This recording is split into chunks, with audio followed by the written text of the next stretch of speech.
आज हम बात करेंगे मानव वातावरण के अंतर संबंधों पर आधारित दूसरी विचारधारा की। पहली विचारधारा में अपन ने बात की थी कि मानव पर्यावरण के जो अंतर संबंध हैं वो किस प्रकार के रहे हैं पूर्व में, वर्तमान में, और कैसे समय के साथ या मानव के विकास के साथ साथ मानव और पर्यावरण के अंतर संबंध हैं वो भी प्रभावित हुए हैं, वो भी परिवर्तित हुए हैं या नहीं हुए।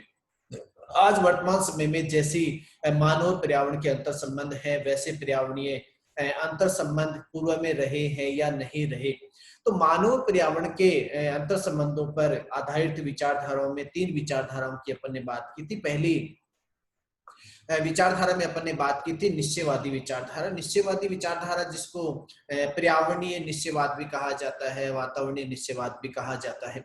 और निश्चयवादी विचारधारा जैसा कल अपन ने बात की थी इसी टॉपिक में कि निश्चयवादी जो विचारधारा है वो मानती है कि प्रकृति है वो प्रधान है, पर्यावरण है वो प्रधान है, मानव है वो पूर्ण रूप से प्रकृति के नियंत्रण में है, और जैसा आदेश प्रकृति के द्वारा मानव को दिया जाता है, जैसा आदेश पर्यावरण के द्वारा मानव को दिया जाता है उसी का अनुसरण मानव के द्वारा किया जाएगा। अर्थात अपन यूं कह सकते हैं कि जो आदेश प्रकृति ने दिया, जैसी परिस्थितियां प्रकृति ने मानव को उपलब्ध करवाई उसी का उपयोग करते हुए मानव को अपनी आवश्यकताओं की पूर्ति करनी होगी। या अपन यूं कह सकते हैं कि निश्चयवादी विचारधारा के अनुसार मानव को पूर्ण रूप से किस पर निर्भर रहना होगा, प्रकृति पर निर्भर रहना होगा, पर्यावरण पर उसको निर्भर रहना पड़ेगा। मानव का स्वयं का कोई भी वजूद नहीं है। वो जो कुछ है, जैसा कुमारी सेनकुल की परिभाषा कल अपन ने बात की थी कि मानव पृथ्वी तल की उपज है।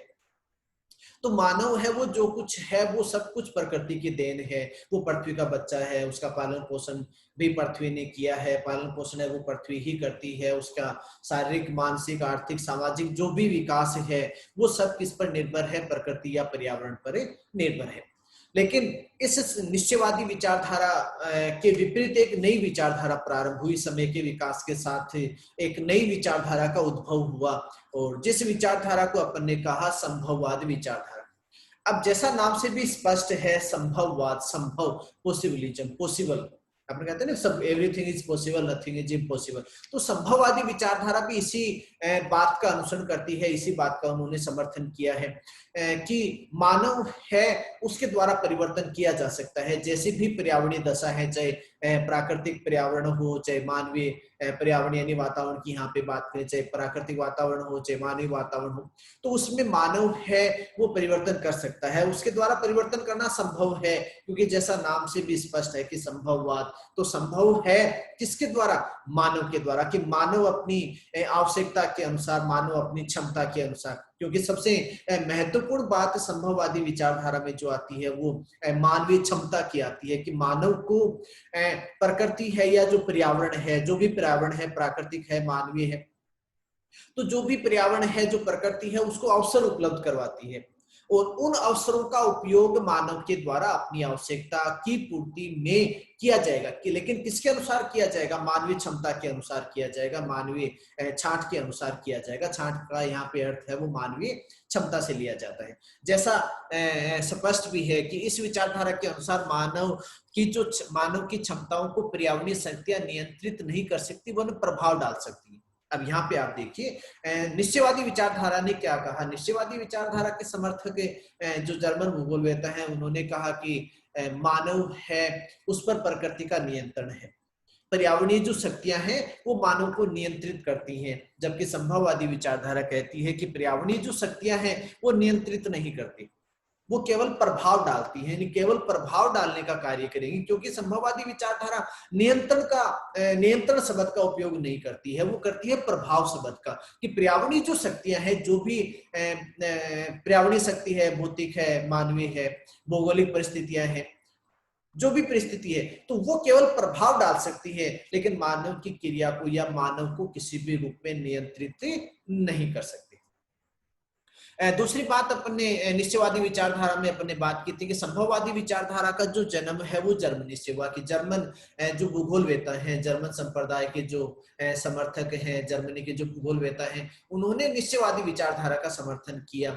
तो निश्चयवादी विचारधारा का जो जन्म है या प्रारंभ जिसको अपन कह सकते हैं वो जर्मनी से हुआ। तो संभववादी विचारधारा का जो जन्म माना जाता है, प्रारंभ जिसको अपन कह सकते हैं, या अपन यूं कह सकते हैं कि संभववादी विचारधारा के जो समर्थक हैं वो फ्रांसीसी भूगोलवेत्ता यानी फ्रांसीसी संप्रदाय के जो भूगोलवेत्ता हैं उन्होंने संभववादी विचारधारा का समर्थन किया है, प्रतिपादन किया है। और संभववादी विचारधारा का प्रतिपादन करते हुए फ्रांसीसी भूगोलवेत्ता जो बात कहते हैं कि इस विचारधारा के अनुसार पर्यावरण के द्वारा कुछ संभावनाएं प्रस्तुत की गई हैं और मानव अपनी छांट के द्वारा उनका उपयोग कर सकता है। अभी अपने बात भी की थी कि पर्यावरण है वो मानव को कुछ संभावनाएं अपन कह सकते हैं अवसर, जो पर्यावरण है, जो पर्यावरणीय शक्तियां हैं वो मानव को क्या उपलब्ध करवाती हैं, संभावनाएं उपलब्ध करवाती हैं, अवसर उपलब्ध कराती हैं। और उन अवसरों का उपयोग किसके द्वारा किया जाएगा, मानव के द्वारा किया जाएगा। और मानव किसके अनुसार करेगा, अपनी क्षमता के अनुसार, जितनी उसकी कैपेसिटी है, जितनी उसको आवश्यकता है, जितनी उसकी सोच है, जितना उपयोग वो कर सकता है, जितना उपयोग उसके द्वारा किया जा सकता है। जैसे मान लीजिए कि प्रकृति ने अवसर उपलब्ध करवाया, जैसे मान लीजिए अपन कर्षक वर्ग की बात करते हैं, मरुस्थलीय प्रदेश की बात करें कि वहां पे किसी वर्ष मान लीजिए वर्षा अच्छी होगी, वर्षा अच्छी हुई, लेकिन उसका उपयोग फसल उत्पादन के रूप में किसके द्वारा किया जाएगा, कर्षक वर्ग के द्वारा।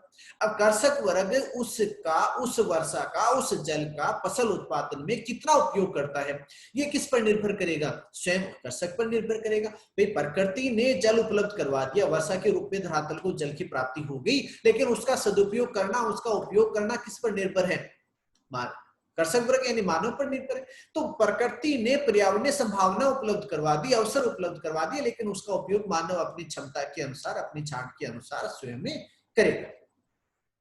अगली बात, संभावना का अर्थ प्रत्येक प्रदेश में प्रकृति ने वातावरण के द्वारा कुछ संभावना प्रस्तुत की है, मानव वर्ग उन संभावनाओं का उपयोग अपनी छांट के अनुसार करके अपने जीवन के ढंग को तथा आर्थिक सामाजिक प्रारूप को निश्चित करता है। अब यहाँ पे आप देखिए कि संभावना का अर्थ प्रत्येक प्रदेश में वातावरण के द्वारा या प्रकृति के द्वारा मानव को कुछ संभावनाएं प्रस्तुत की जाएंगी और उन संभावनाओं का उपयोग मानव अपनी छांट के अनुसार, छांट यानी क्षमता के अनुसार करेगा। और क्षमता के अनुसार करके मानव अपने जीवन का जो स्वरूप है, जो ढंग है, वो जो मानव का आर्थिक सामाजिक जो प्रारूप है, जो संरचना है, जैसा समाज है, जैसे आर्थिक क्रियाओं का प्रारूप है, तो वो निश्चित होगी। तो संभववादी विचारधारा जो मानती है कि वातावरण है, जो पर्यावरण है, जो प्रकृति है, वो मानव को संभावनाएं उपलब्ध करवाएगा। अगली यहाँ पे बात करें कि इस विचारधारा में मानवीय छांट को प्रधानता दी गई है। मानवीय छांट का देखिए यहाँ पे अर्थ लिया जाता है मानवीय क्षमता से, कि जो भी प्रकृति या पर्यावरण जो अवसर उपलब्ध करवा रहा है, जो भौगोलिक परिस्थिति उपलब्ध करवाई जाती है, उसका उपयोग मानव के द्वारा हो। क्योंकि संभववादी विचारधारा प्रकृति को प्रधान नहीं मानती, वो किसको प्रधान मानती है, मानव को प्रधान मानती है, कि मानव है वो प्रधान होगा, मानवीय जो क्षमता है वो प्रधान होगी, मानवीय जो आवश्यकता है वो प्रधान होगी, मानवीय जो आवश्यकता है वो प्रधान होगी। तो मानव अपनी क्षमता के अनुसार, अपनी आवश्यकता के अनुसार है वो परिवर्तन करेगा। जो अवसर उपलब्ध करवाया जाता है प्रकृति के द्वारा, जो भौतिक दशाएं हैं, उनका उपयोग अपनी क्षमता के अनुसार करता है। जब उपयोग मानव अपनी क्षमता के अनुसार करता है तो क्या प्रमाणित होगा कि मानव पर पर्यावरणीय जो शक्ति है वो प्रभावी नहीं है, मानव स्वयं है वो प्रभावी है, मानव स्वयं प्रधान है, मानवीय क्षमता है वो प्रधान है। प्रकृति ने मानव को केवल अवसर उपलब्ध करवाया है, केवल संभावना उपलब्ध करवाई है, और उस अवसर का, उन संभावनाओं का उपयोग मानव अपनी आवश्यकताओं के रूप में करता है। अगली बात यहाँ पे करें तो संभववादी विचारधारा का जो जन्मदाता है, जन्मदाता अपन कह सकते हैं, प्रतिपादक, संस्थापक अपन कह सकते हैं, तो संभववादी विचारधारा का प्रतिपादक है वो फ्रांसीसी भूगोलवेत्ता, क्योंकि इससे पहले अपन ने बात भी की थी कि संभववादी विचारधारा का जो प्रारंभ है वो कहाँ से हुआ है, फ्रांस से हुआ है। तो फ्रांसीसी भूगोलवेत्ता विडाल डी लाब्लास को संभववादी विचारधारा का प्रतिपादक, संस्थापक या जन्मदाता माना जाता है। जैसा निश्चयवादी विचारधारा में अपन ने बात की थी कि फ्रेडरिक रेडजेल को निश्चयवादी विचारधारा का प्रतिपादक, संस्थापक, जनक माना गया है। तो उसी प्रकार संभववादी विचारधारा का जो प्रतिपादक है वो विडाल डी लाप्लास को माना गया है। और विडाल डी लाप्लास ने मानव भूगोल से संबंधित अपनी रचना मानव भूगोल के मूल सिद्धांत यानी प्रिंसिपल्स ऑफ ह्यूमन ज्योग्राफी में संभववादी विचारधारा का समर्थन किया है। और संभववादी विचारधारा का समर्थन करते हुए कहा है कि प्रकृति केवल एक सलाहकारी संस्था है। अब यहाँ पे आप ध्यान देने वाली सबसे महत्वपूर्ण बात यहाँ पे आप देखिए कि ब्लास क्या कहता है। ब्लास कहता है कि प्रकृति केवल एक सलाहकारी संस्था है, प्रकृति केवल एक परामर्शदाती संस्था है, परामर्श देने वाली संस्था है, सलाह देने वाली संस्था है, इससे ज्यादा कुछ नहीं है। अब आप यहाँ पे आप देखिए कि प्रकृति केवल कैसे एक सलाहकारी संस्था है। जैसे मान लीजिए मैंने आपको कहा कि आपको आज 6 घंटे पढ़ाई करनी है, 6 आवर आपको स्टडी करनी है। अब आप 1 घंटे पढ़ते हैं, आप 2 घंटे पढ़ते हैं, आप बिल्कुल नहीं पढ़ते हैं, आप 4 घंटे पढ़ते हैं, आप 6 घंटे पढ़ते हैं। अब उस बात का आपने कितना अनुसरण किया, उस अवसर को आपने कितना भुनाया, उस अवसर का आपने कितना उपयोग किया। आपको कहा कि 6 घंटे आपको पढ़ाई करनी है, उस 6 घंटे में से आपने कितनी पढ़ाई की।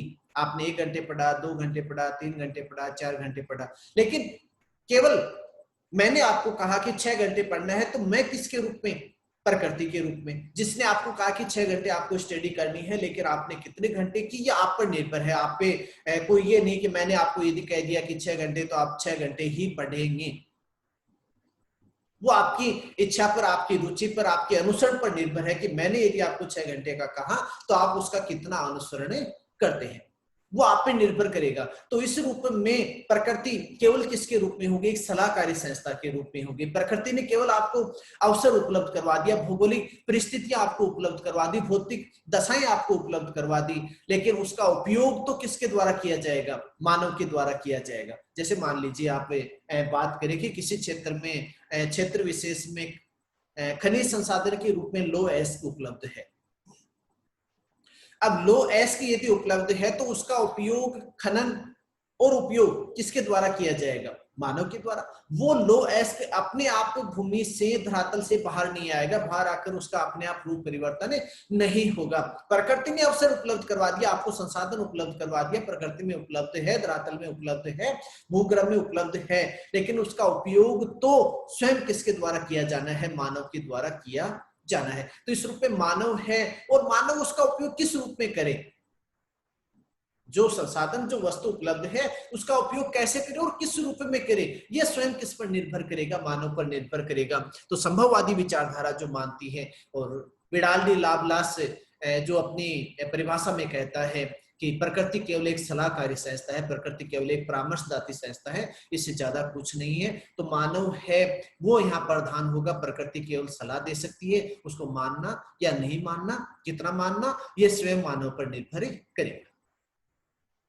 अगली बात यहां करें, संभववाद शब्द का प्रयोग लुसियन फेब्रे के द्वारा किया गया। ये क्वेश्चन काफी बार पूछा भी जाता है कि 2 चीजें यहाँ पे है कि संभववादी विचारधारा का जनक और संभववाद शब्द का प्रयोग। तो संभववाद शब्द का सर्वप्रथम जो प्रयोग किया था वो किसने किया था, लुसियन फेब्रे ने किया था। और लुसियन फेब्रे ने संभववाद शब्द का प्रयोग करते हुए जो बात कही, बहुत अच्छी बात इन्होंने कही कि सर्वत्र संभावनाएं हैं, अनिवार्यता कहीं नहीं है। लुसियन फेब्रे ने अपनी रचना में संभववाद शब्द का प्रयोग करते हुए बहुत अच्छी बात इन्होंने कही, परिभाषा बहुत बार पूछी भी है। सर्वत्र संभावनाएं हैं, अनिवार्यता कहीं नहीं है, अर्थात प्रकृति है, वो पर्यावरण है, वो केवल आपको क्या उपलब्ध करवाएगा, संभावना उपलब्ध करवाएगा, अवसर उपलब्ध करवाएगा। उन अवसरों का उपयोग करना या नहीं करना, यदि करना तो अनिवार्यता होगी, अब करना या नहीं करना और कितना करना, ये स्वयं किस पर निर्भर करेगा, मानव पर निर्भर करेगा, मानवीय विवेक पर निर्भर करेगा, मानवीय क्षमता पर निर्भर करेगा, मानवीय आवश्यकता पर निर्भर करेगा। तो सर्वत्र संभावना है, ऐसा नहीं कि कुछ भी परिवर्तन नहीं हो सकता, या प्रकृति ने जैसी भौतिक दशा उपलब्ध करवा दी केवल उसके अनुरूप वहां पे कार्य होगा, ऐसा नहीं है। सर्वत्र संभावनाएं हैं, जैसा मानव भूगोल के सिद्धांतों में एक सिद्धांत अपन ने पढ़ा था, क्रियाशीलता का सिद्धांत, जिसमें एक परिभाषा अपन ने पढ़ी थी, परिवर्तन प्रकृति का नियम है। परिवर्तन होगा, परिवर्तन हो सकता है, परिवर्तन किया जा सकता है, परिवर्तन हुआ भी है, परिवर्तन किया भी है। प्राकृतिक वातावरण में भी परिवर्तन संभव है और मानवीय वातावरण में भी परिवर्तन संभव है। तो फेब्रे जो बात कहता है कि सर्वत्र संभावनाएं हैं, अनिवार्यता कहीं नहीं है। अगले भूगोलवेता की अपन बात करते हैं, संभववादी विचारधारा के समर्थक की अपन बात करें तो कार्ल सावर।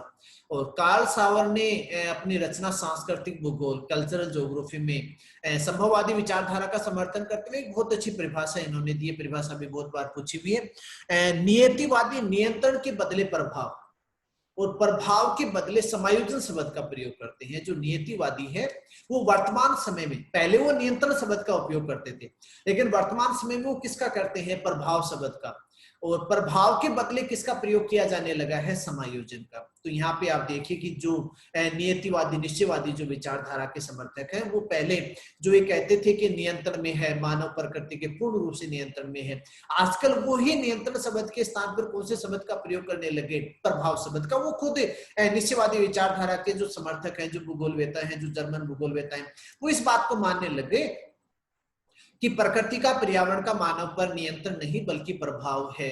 और वर्तमान में प्रभाव जो शब्द है उसके स्थान पर समायोजन, जिसकी अपन ने मानव भूगोल के सिद्धांतों में अपन ने बात की थी, एडजस्टमेंट, अनुकूलन, परिवर्तन, या तो स्वयं वातावरण के अनुसार ढल जाओ या वातावरण को अपने अनुसार ढाल लो।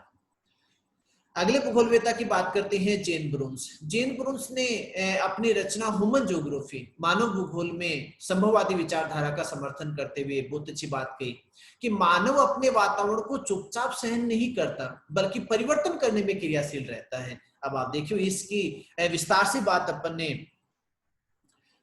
वातावरण समायोजन के सिद्धांत में, पार्थिव एकता के सिद्धांत में, क्रियाशीलता के सिद्धांत में, मानव भूगोल के तीनों जो मूल सिद्धांत है उनमें अपने बहुत बात इसमें की थी कि मानव पर वातावरण का प्रभाव होगा और मानव अपनी आवश्यकता के अनुसार, जैसा क्रियाशीलता का सिद्धांत कहता भी है कि परिवर्तन प्रकृति का नियम है और परिवर्तन समय की मांग है, समय के साथ मानवीय आवश्यकता के अनुसार, मानवीय क्षमता के अनुसार, मानवीय विवेक के अनुसार है वो परिवर्तन होता है। परिवर्तन दोनों रूपों में होगा, प्राकृतिक वातावरण में भी परिवर्तन होगा, मानवीय वातावरण में भी परिवर्तन होगा। तो मानव अपने वातावरण को, जो वातावरणीय दशा जैसी उपलब्ध है जिस क्षेत्र में वो निवास कर रहा है, तो वहां की जैसी वातावरणीय दशाएं हैं उसको चुपचाप सहन नहीं करता बल्कि उसमें परिवर्तन करने के लिए क्रियाशील रहता है। और एक और बहुत अच्छी परिभाषा जेन ब्रून्स ने यहाँ पे दी है, परिभाषा बहुत पूछी हुई है, कई एग्जाम में ये आई हुई है, तो थोड़ा सा आप इसको ज्यादा गौर से देखें। पर्यावरण एक सीमाकारी तथा अवरोधक शक्ति है, न कि नियंत्रणकारी। अब यहाँ पे आप बात देखिए, बहुत अच्छी बात है जेन ब्रून्स ने यहाँ पे कही है कि पर्यावरण है वो एक सीमाकारी व अवरोधक शक्ति है। सीमाकारी का अर्थ लिया जाता है कि आपको एक क्षेत्र वो निश्चित करवाती है। जैसे मान लीजिए कि आपको उष्णकटिबंधीय जलवायु है, शीतोष्णकटिबंधीय जलवायु है, शीतकटिबंधीय जलवायु है।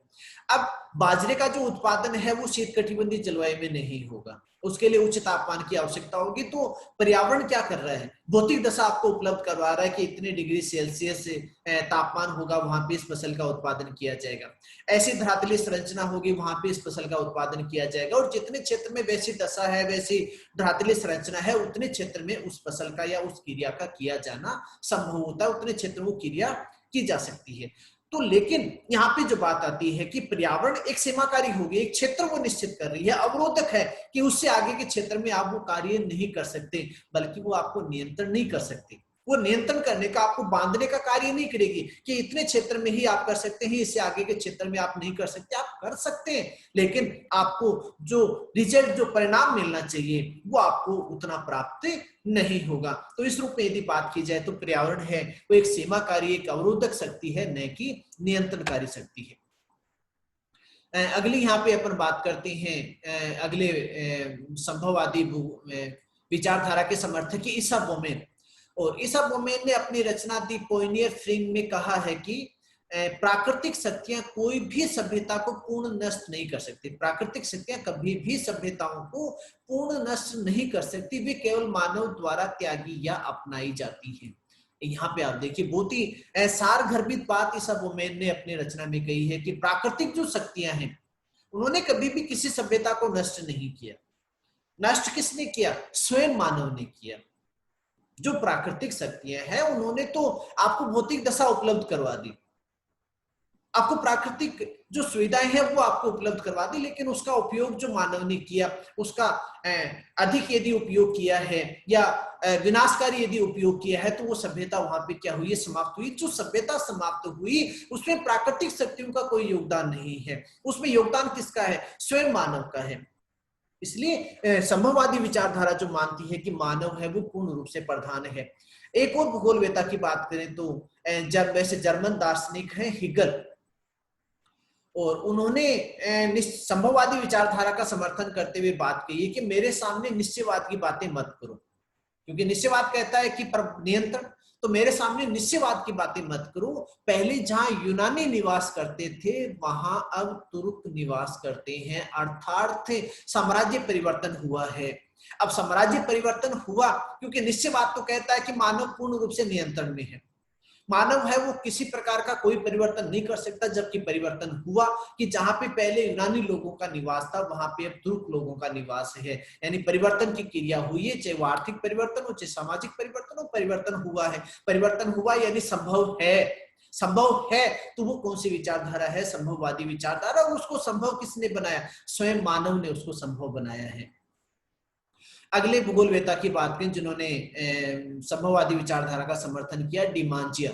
डिमांजिया ने संभववादी विचारधारा का समर्थन करते हुए जो बात कही कि मानव द्वारा वातावरण में परिवर्तन महत्वपूर्ण है, कि मानव के द्वारा वातावरण में परिवर्तन होगा, और वो परिवर्तन किस रूप में होगा, वो किस पर निर्भर करेगा, स्वयं मानव पर निर्भर करेगा। मानवीय जो आवश्यकता है, मानवीय जो क्षमता है उस पर निर्भर करता है। तो संभववादी जो विचारधारा है वो किस बात का समर्थन करती है कि मानव है वो प्रधान है, मानवीय क्षमता है वो प्रधान है, प्रकृति है वो गौण है, प्रकृति केवल एक सलाहकारी संस्था है, प्रकृति एक केवल सीमाकारी अवरोधक शक्ति है, न कि नियंत्रणकारी शक्ति है। तो निश्चयवादी विचारधारा में अपन ने बात की थी कि निश्चयवादी विचारधारा में अपन ने बात की थी कि मानव पूर्ण रूप से प्रकृति के नियंत्रण में होगा, मानव प्रकृति का दास होगा, मानव प्रकृति का गुलाम होगा। लेकिन संभववादी विचारधारा में बिल्कुल उसके विपरीत अपन ने बात की थी कि मानव है वो प्रकृति का दास नहीं होगा, मानव है वो प्रकृति का गुलाम नहीं होगा, मानव पर प्रकृति का नियंत्रण नहीं होगा,